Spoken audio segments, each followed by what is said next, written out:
All righty. So welcome everyone to the Builders Call. This call happens the first and third Tuesdays of every month. And the ideas and concepts here are focused towards using your influence to attract agents into our organizations. And that said, skill sets are transferable. So as we jump on this call today, the topic for today's call is objection and objection handling. And so what I'd like you to think about and perhaps put in the chat as they come up for you is in the context of objections, what are some of the ones that you have heard or that you do hear often as it relates to people joining you and your organization here with EXP, and it could be just objections in general.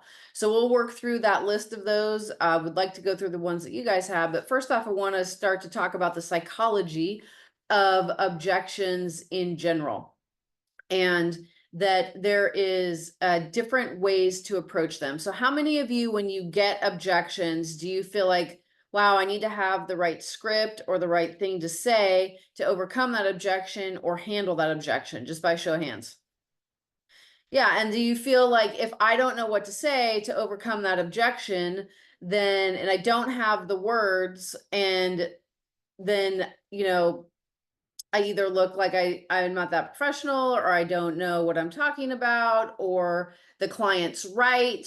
And, if I'm being honest, the client's right, or, the potential agent is correct. And so all of these things come into play and start to be really important when you look at objections. And so what we're going to do today is we're going to break down the anatomy and the psychology of objection, such that it doesn't matter what objection that you get that comes across your plate, that you are equipped because you understand the psychology of that. Now, for those of you that, well, I don't really know that anybody on this call knows this about me, because I don't believe that I've ever shared it. However, my secret desire when I was in high school was to become an attorney, and I wanted to become an attorney because I am really good at arguing.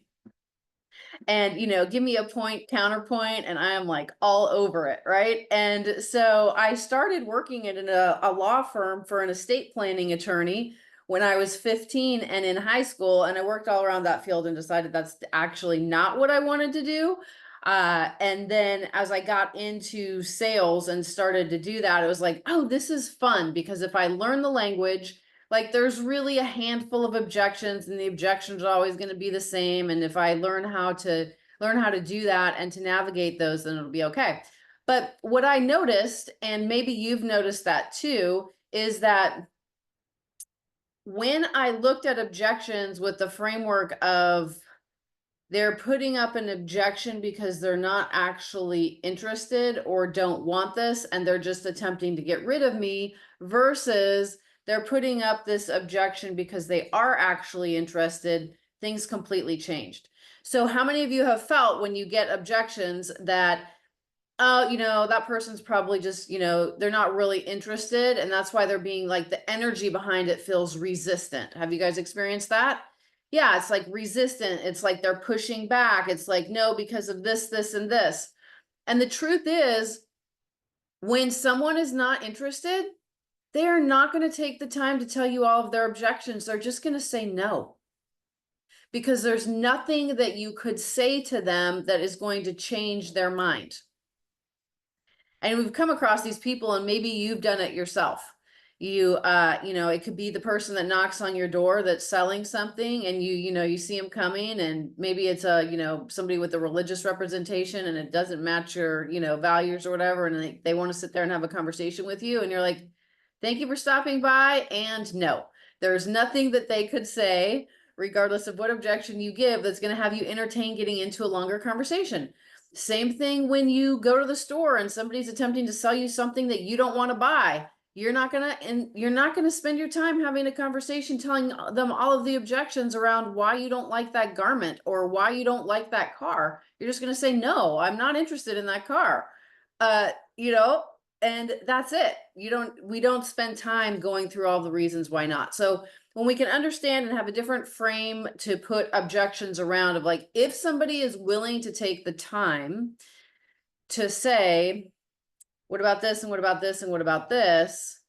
That when we hear those in our minds, we train ourselves to think, oh my goodness, that person has just said all of these things because they are actually interested. They're just not able in their mind or their way of thinking or their perspective in this current moment to bridge the gap between where they're at, which is we're gonna call that their point A, and where they want to be, which is what we're going to call their point B, because what sits in between all those things are all of those objections or things that come up, right? Now, I'm going to take a totally different spin on this conversation than you may have heard before in the context of real estate. And this is the important piece to understand the psychology behind what actually makes people tick.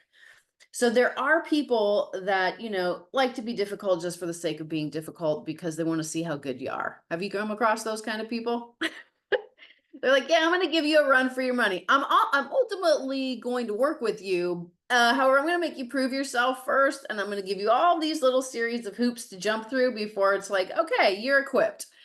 And so, if any of you have been in the dating world, like this happens in dating all the time, right? It's like, oh my goodness. And then, you jump through all the hoops and you may end up like Mo, married. I mean, who knows, right? And then happily married and you stay married because it's like, oh, we don't need hoops now. We've decided this is going to work. But in this context, right, we start to think about, okay, from this perspective of objections, many times objections come from people's lack of vision. Many times objections come from people focusing on what they feel is realistic versus what is actually possible.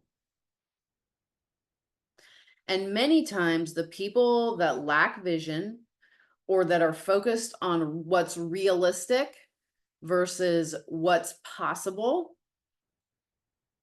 welcome someone who will come in and be strong, that has a clear vision, that speaks from a place of what's possible and is therefore solution oriented, and their certainty, that person's certainty, exceeds the uncertainty of the person that lacks vision and looks at what's realistic versus what's possible. So this first part about handling objections and understanding objections is realizing that at any moment in time, the most important person that I've got to have dialed in between the two ears is myself, because that's going to dictate what I hear when I'm getting objections from people or I'm feeling resistance from people. And most importantly, what I hear is going to be impacted by what I feel or what I perceive about what I hear. And people are energetic beings. So when, it's all that nonverbal communication, right? So someone can tell, even if I'm not saying the words, if I'm getting backed up or defensive energetically and I want to get scrappy, right? Because my body language changes, my tone changes. I'm like, oh, dude, I'm going to take you out. I'll handle every single one of these objections. And then let's get this done today, right? And that's not necessarily an effective place to come from, although it can be kind of fun if you like that kind of tussle, or, are like secretly frustrated somewhere else in your life and you're like, fantastic, here, I can I can use this energy over here and get something done. Right. So when we start to dig a little bit deeper into this idea of objections, and now be thinking again as it relates to agents that you've been speaking to or that you want to speak to, or agents that you've heard in the marketplace about why they will or will not join you, and what they see or they don't see. Start to think about what some of those objections are that you are hearing or have heard, and go ahead and put them in the chat as they come up. All right, so we've established the fact that we're talking about the psychology of objections. Number one, indicating interest. Number two, your personal perspective on what happens for your energy when you hear objections. And then number three, being that person, I call it being an ambassador for somebody else's dreams, right? Because sometimes we have our own dreams and then life happens and there's disappointments and there's setbacks. And so those dreams kind of go on a shelf per se, because they seem to be further and further and further off from actually happening or being possible or reality, or, yeah, that is my dream. However, man, I think it's going to be 5 years, maybe 10 years. I mean, I don't even know what's going to have to happen, but it's not right now today. And then you have someone that will come along, like people like you that are on this call, people like me that are like, you want what? Let's go out and make it happen right now. Somebody that's going to be an ambassador, that doesn't care what the obstacles are, that doesn't care what the challenges are, that's 1000% solution oriented, and that's going to take a stand for that person that has that dream or that thing that they want. You can put this in the context of buying a home. You can put this in the context of building an organization to create leverage in your business, whatever context you want to put that in. You can put that in the context of family and relationships. And so these principles are universal when you start to look at, you look at them and really dig in deeply. So being an ambassador for someone else's dreams and their life is taking a stand in a way that other people are not willing to take a stand. It is willing to be confrontive and say the stuff that maybe other people won't say because they don't want to disrupt the apple cart, or they want to be perceived as nice, or they want to be liked, or they're afraid they might lose the business or the deal or the relationship by being willing to take that stand, right? Now, I'm not talking about being pushy and driving people away. I'm talking about calmly and clearly standing in your own 2 feet, in your own 2 shoes, not getting looped in energetically to anybody's objections, and being that person that's like, hey, I know that you want something more, better, or different. And because of that, I am your person. I am the thing between you and it. I am the person that will be the ambassador for your dreams. I am the person that's going to be the person that will walk side by side with you on this journey. And when you know that, you start to look at people different, and you can have an entirely different mindset around them, their objections, and start to have some compassion for them. And there's a lot of people that walk through life that don't have people that are ambassadors for their dreams and for their life. So we each have an opportunity to stand out in that way based on the conversations that we're willing to have, how confrontive we're willing to be in the times when it's most uncomfortable yet most important, and walk forward with someone on this path. So what are some of the so we had a note in the chat here. Think about it, talk it over with the wife. I need to pray on it. These are great. I need to think about it. I need to talk it over with the wife. I need to pray on it. I want to wait till after the elections. The market's going to crash. I don't want to pay commission of 6%. I know my house is worth more than what you've showed me. These are great things. So this here is, I want you to visualize this, and I have a graphic of it somewhere that I was unable to locate in advance of or in time for this call. So I'm going to use some props that I have sitting right here on my desk, which is going to be this water bottle. This, well, very nice Tom Ford $65 lip gloss, which I'm like, who would pay $65 for lip gloss? I had to buy it just because I'm like, how do you charge $65 for lip gloss? What is so great about it? Well, I am telling you what it feels like is incredible. So anyways, we have our Tom Ford $65 lip gloss. We've got the water bottle right here. And then on the other side of that, I'm just gonna like put the two of them together like that. On the other side of that, we've got my glasses case. All right.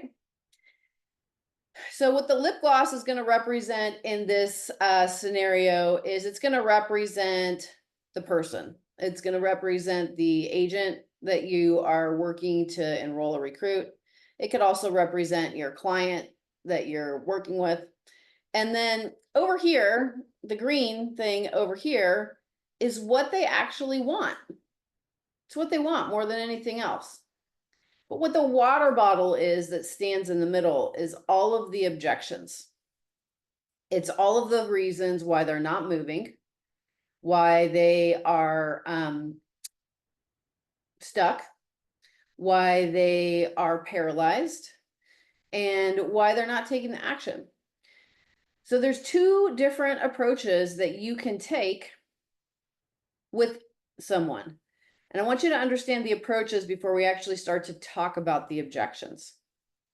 So approach number one is we grow the person. And how we grow a person is by continuing to challenge their mindset, the way they think.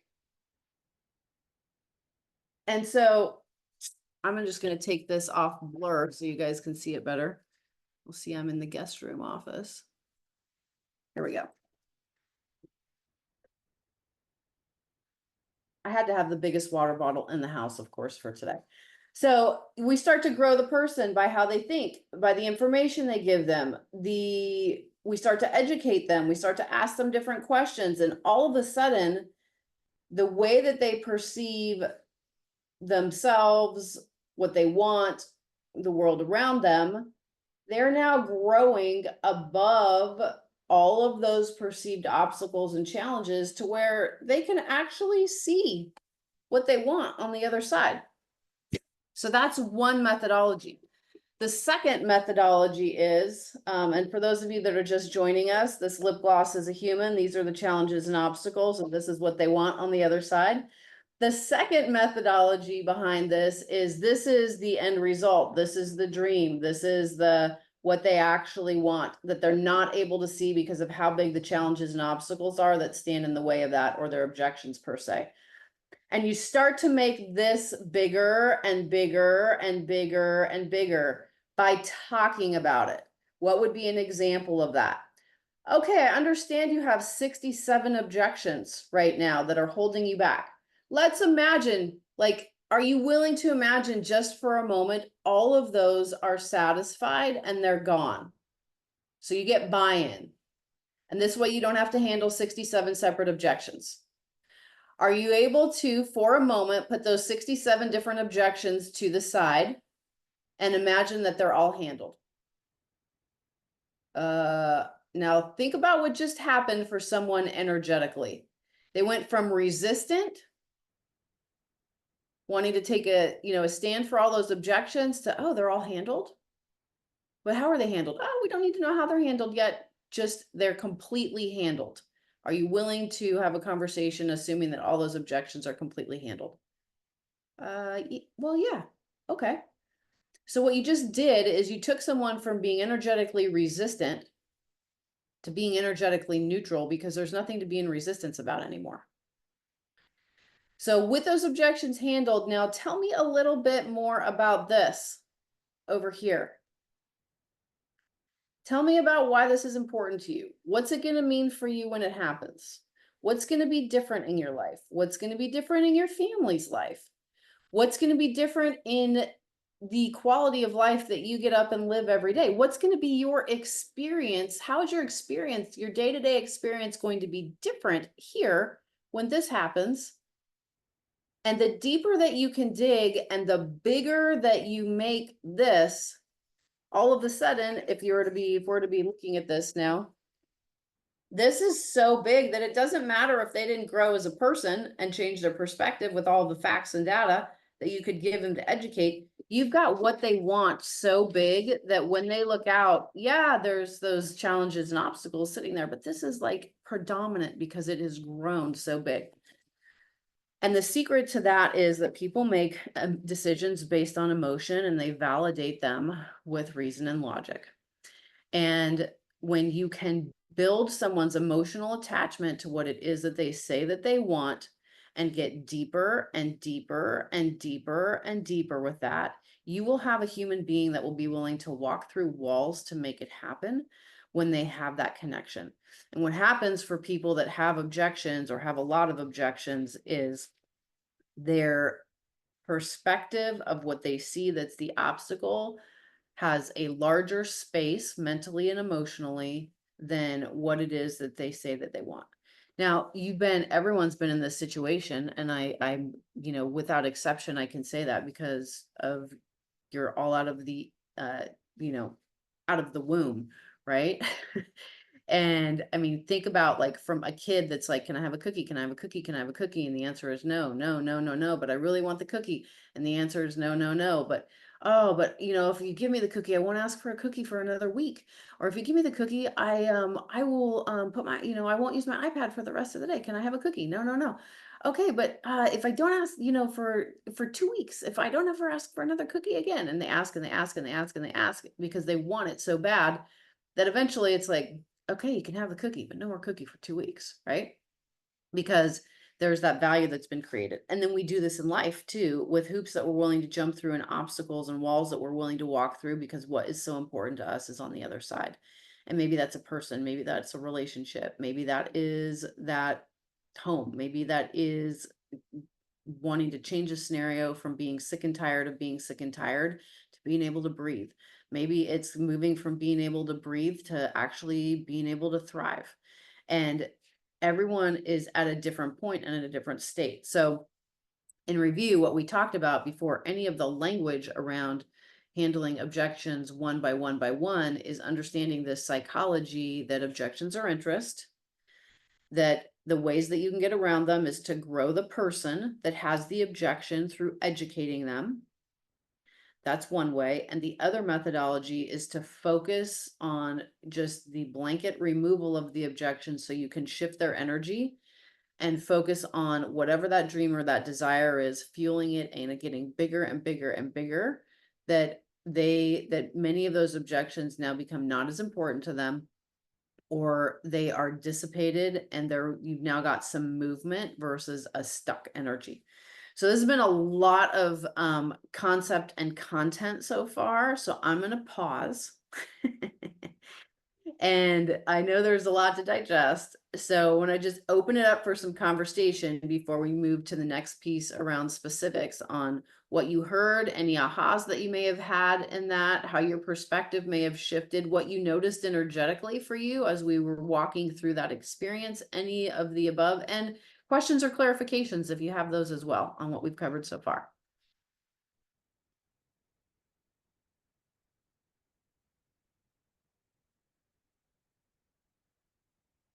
Yeah, I'll share Hi, Tony. hi. You had, you were talking about the rejections come from, people with the lack of vision.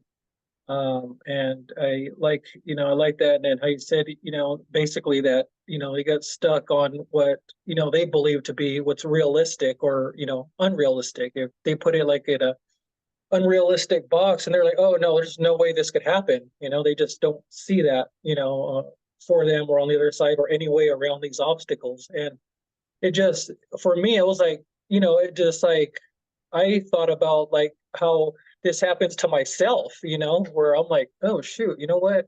It's like kind of calling me out. I'm like, I get stuck sometimes on, oh no, this can't happen, or unable to see past the obstacles. So, I just was able to see it myself, and I could see now how, other people, think the same way too.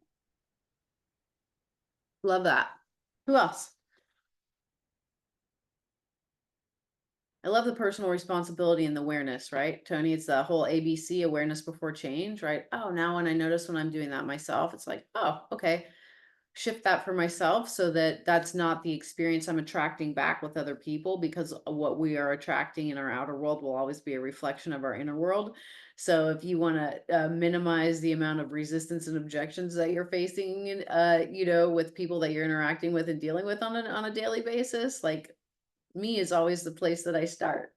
Where am I resistant? What am I objecting to? Where am I not being ambassador for myself, for my own dreams? What am I, unwilling? Where am I looking at problems and the obstacles being bigger than what's on the other side? Like just taking that quick inventory and going, okay, now that I have awareness around that, is that, that's a default program that's running, because I know that's not going to be the most effective thing for me. So now where do I go in and I shift and I alter those things? Right, exactly. Yeah, very, very good. Who else?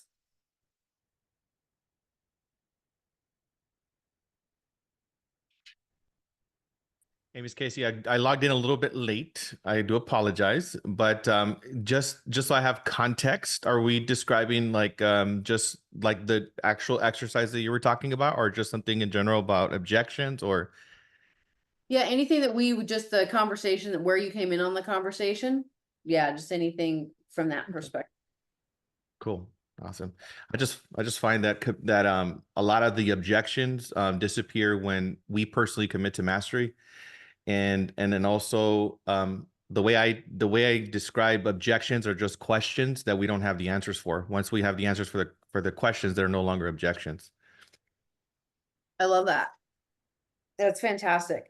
So, so you guys have all had this experience, and this could be working with buyers or sellers, and it could also be working with agents that you're working to bring to EXP. When someone says, I want to think about it, number one, what do you think they actually mean when they're saying that? What does it mean to you when someone says, I want to think about it? Ask more questions and get more interested. I get excited. That's so awesome that you want to think about it. By the way, that's what I do. For me, it means clarity. There's no clarity, so there's a lot of answer. I would say there's unanswered questions, but they don't know these questions because they're like, well, I feel like there's questions I need to be asking and I don't. So there's no clarity, so I need to think about this. For me, at least. Mm-hmm. So how many of you have told someone, I want to think about it, and then you actually go away and think about it? Versus versus you say you want to think about it, and it's really just because you don't like saying no and you don't want to tell the person no. So next time someone says to you, I need to think about it, what if you said, and what if you made light of it and just said something like this? When I tell people I want to think about it, it's really just because I know inside it's a no, and I just don't want to let them down or tell them no. Is that what's going on for you, or do you really want to think about it? And what you're able in that moment to do is just bring honesty to the conversation in a way that there's no pressure, right?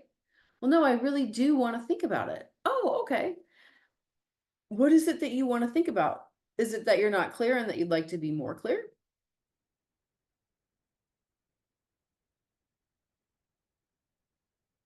In which case, what can I do to support you in getting more clear?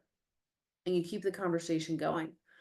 When someone says, I want to think about it, it is a way to get physical and energetic space and not be in a conversation anymore. And in my experience, when someone's thinking about it, rarely do we come back to being in a conversation about a proceeding or moving forward. And so I don't like to let conversations go with somebody saying that I need to think about it. And if I'm going to let them go for some reason, because my intuition says to let them go, I'll say, great, how long would you like to think about it? And I get a concrete time on how long they'd like to think about it, so that we're having a conversation at the end of that concrete time. Would you like to think about it till this evening or tomorrow morning? Oh, I want to think about it till next week. Oh my goodness, that is a lot of thinking. You could implode by then.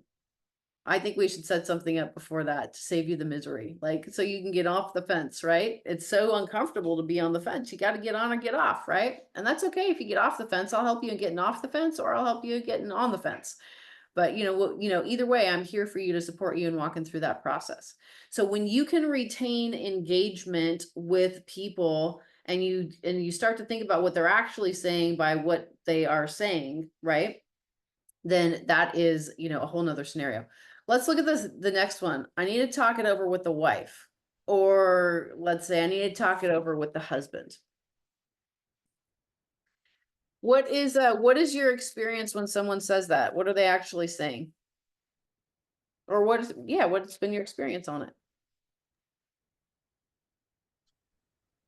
Well, if you're talking about a home, then yeah, is something, is going to need to be talked about, with the spouse, not like, you're out buying something or, Okay. Yeah. I also learned, Casey, like if it's buying or selling a house, I address that even before I get to the appointment.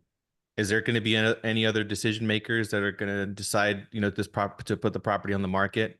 Just because that's a little dynamite that you're going to get into, that it's, you kind of get into like a slug match in a way.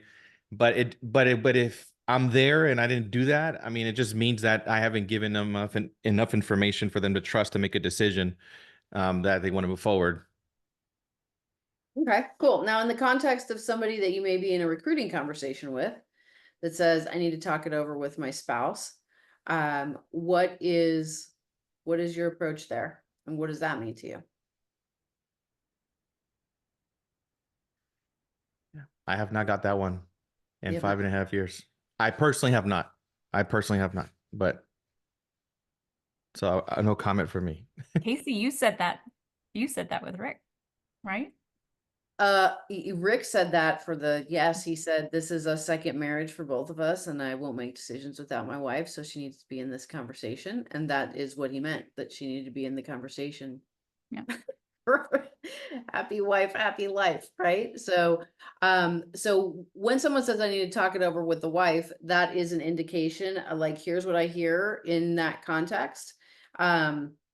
And I have had that a couple of times with people, that are agents looking at the company. Oh, I need to talk it over with my wife, or I need to talk it over with my spouse.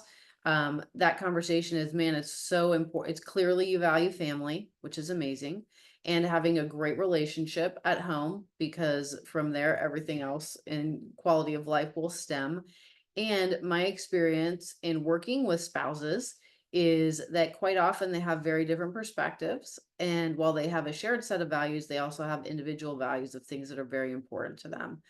And what I've seen that's worked really well is to be able to have somebody that is not attached to either one, as someone to facilitate a conversation, reveal blind spots that maybe neither spouse is looking at, to look even deeper, to help get to a place where there's a great assessment that happens. And because I know more based on being in this arena and in this experience and having the experience than you going and having that conversation and relaying the information to your spouse is not going to be as effective as us being able to sit and all have a conversation together and flush everything out and look at those things together. So when would be the best time for us to find some time, the three of us? Because I do not want someone else representing me. Ever. Well, this is what Casey said. No. What Casey said is going to come out of Casey's mouth into the ears of the person that I want it heard from, because someone's going to listen to it through their filter and spit it out through the filter that they have versus what I've actually said.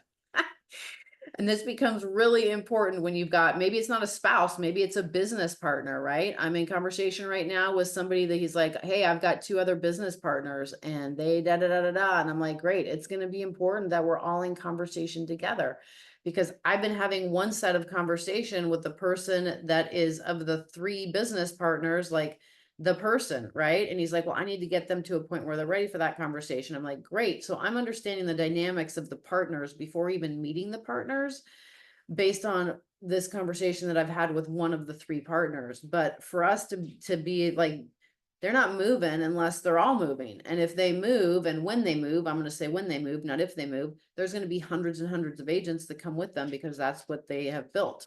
Right. So having conversations in silos is never going to be as effective. While you can have them, when it is really time to be considering things seriously, those conversations in silos can be ones that, or individually is a better way to say that, can be ones that create curiosity, build relationship, build rapport.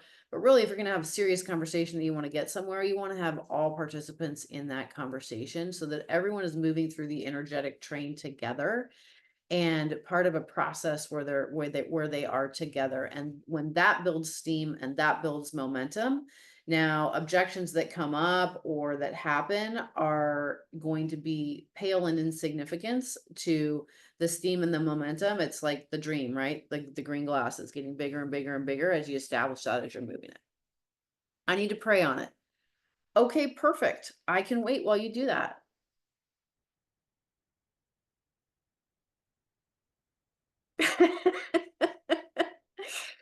I got an email that I can return. Do you need more like, 3 to 5 minutes or more like 10 to 15? I might be able to take a call in that time too. I'll just, turn my camera off and mute you on my Zoom.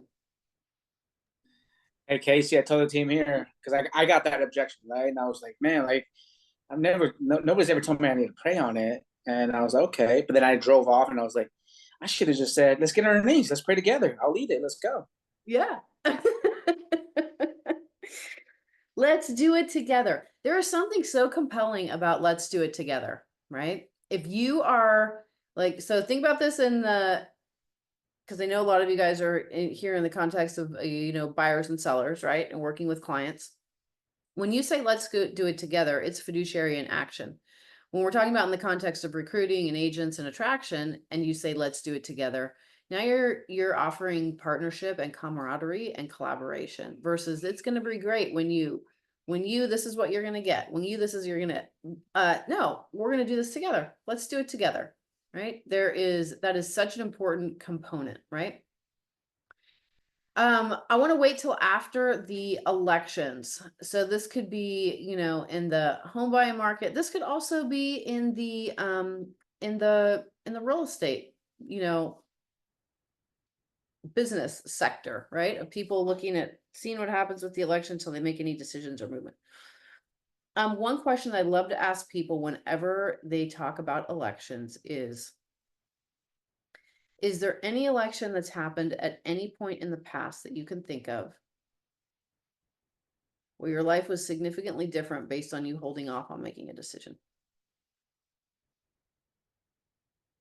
Is there any election in the past that you can think of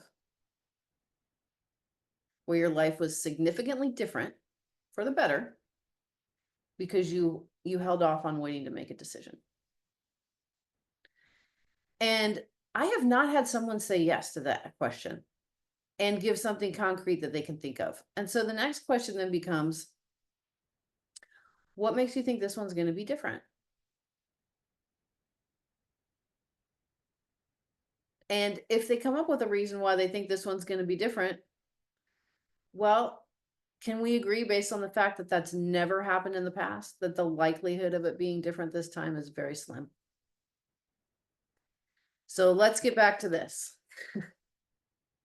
Let's get back to what it is that you said that you want and why, and recognize that you dictate your own economy, that it doesn't matter who gets elected, you're in charge of your life. You're going to create your own economic climate. You're going to create your own emotional climate. You're going to create your own relational climate. You're going to create your own spiritual climate, regardless of who gets elected, period.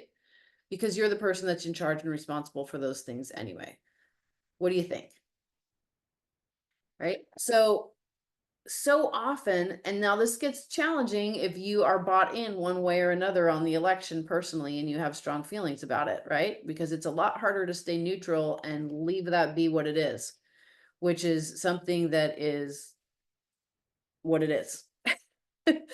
Right? And so that is where we go back to the beginning of the conversation of where do we start off on our own 2 ears? And when we hear something, what's the emotional response or reaction that we're having inside based on that piece of information?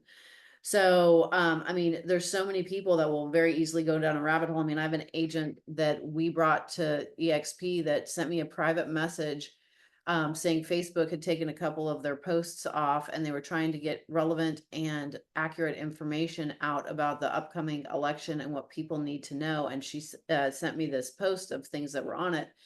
And I just said, I unfriend and unfollow people. And if you ever want to have a career in real estate that's going to be influential and long lasting and long term, I recommend that you stay out of things that are so charged that are only going to bring emotional pandemonium and positioning of people where they're pitted against each other based on their perspectives and views.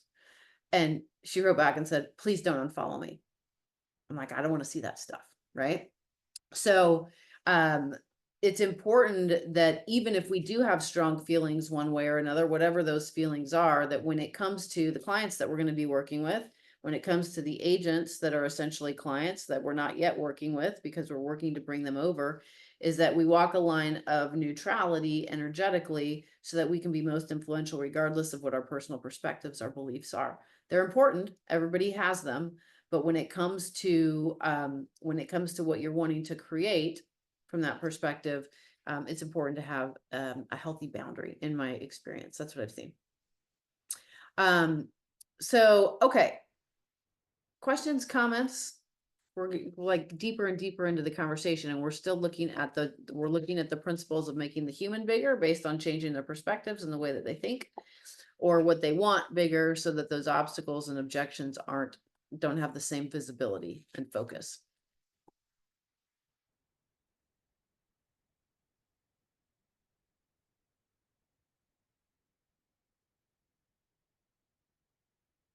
Wow, is it that good? Everyone's just speechless.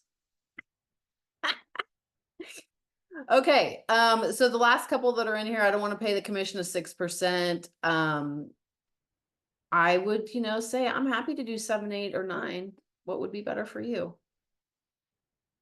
Because of the value that I'm going to bring to you and what's going to happen in our experience and what's going to happen for you down the road.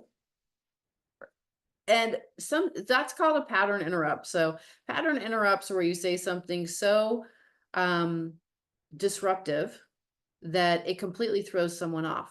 So I remember, and I've told this story before, a lot of you haven't heard it. However, I have a friend of mine that was in direct sales that was representing a dieting product. And he was a man that was skinny. So he clearly didn't need the dieting product, right? He's like, how am I going to go represent a product where I clearly don't need the product? I'm not using the product, but it was a product that worked really well. And he was so outrageous, but he was didn't have a mean bone in his body. And it was energy with what he would do. And he goes, I would just walk up to people and I would say, you're fat, you need my product. And he's like, and they would be so shocked because it's a pattern interrupt of like the hello, how are you? And he's like, no, I'm not meaning to be offensive. It's just so many people have seen so many benefits, da da da da da. And are you somebody that's concerned about your health or interested in your health? But he would do it in fun ways. That was a very direct way, of course. But he would do it in fun ways where it completely threw people off kilter. And when people are thrown off kilter, it creates that space again, right? So if someone says, well, I don't want to pay 6%, I'm totally fine with 7, 8, or 9. Let's talk about what that would mean for you. What? Right? And now what if you're in that conversation? I was in a call, Selena and I were in a call with Burl Workman just talking about the changes in the marketplace with, all the NAR stuff. And he's like, man, as real estate agents, like we have the flexibility to now say, hey, listen, when we're talking about my fee, here's my fee, but if you entrust me to the marketing of your property and you're willing to go with my recommendations to do this to get it ready, and we get 50,000 or 100,000 more,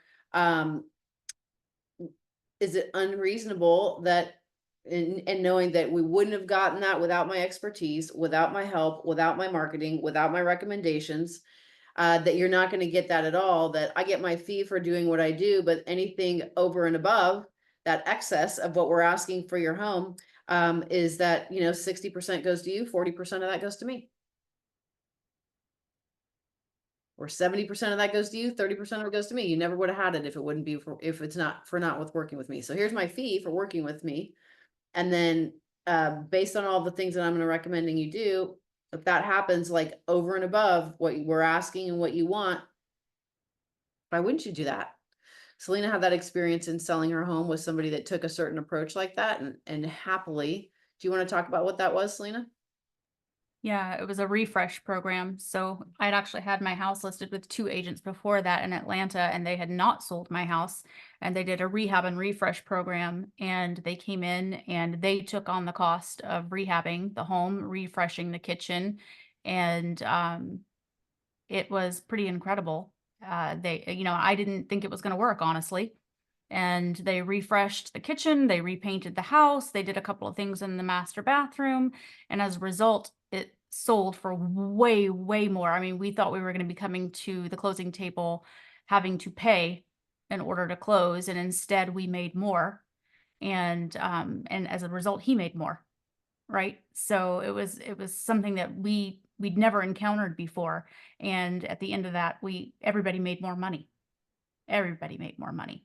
And it was just something where before all of the other agents had not been able to sell the house, so sometimes that's what Burl told us. Sometimes you just got to think outside the box, way outside the box.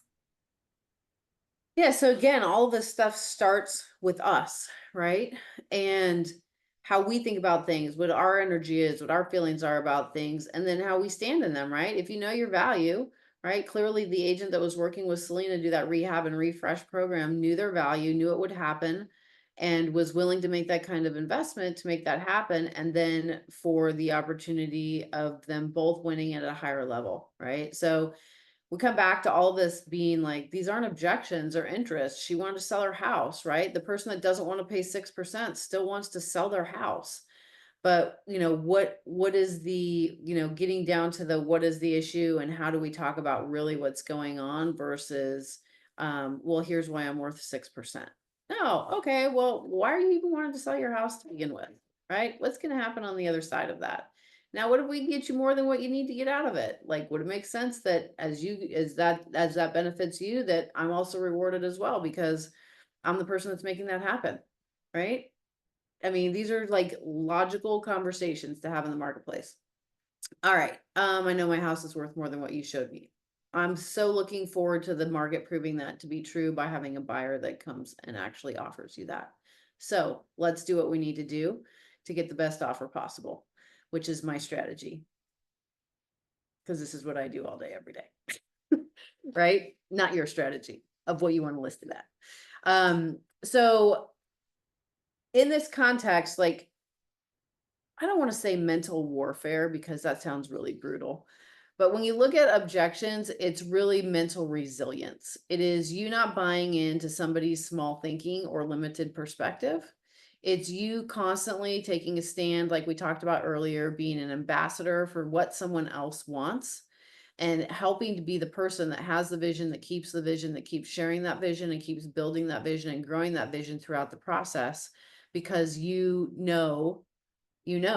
right? And so when we don't get bought in energetically or emotionally to people's challenges, obstacles, objections, and we can, have this tool to neutralize them, great. Let's imagine all those were off the table. Why would you be doing this?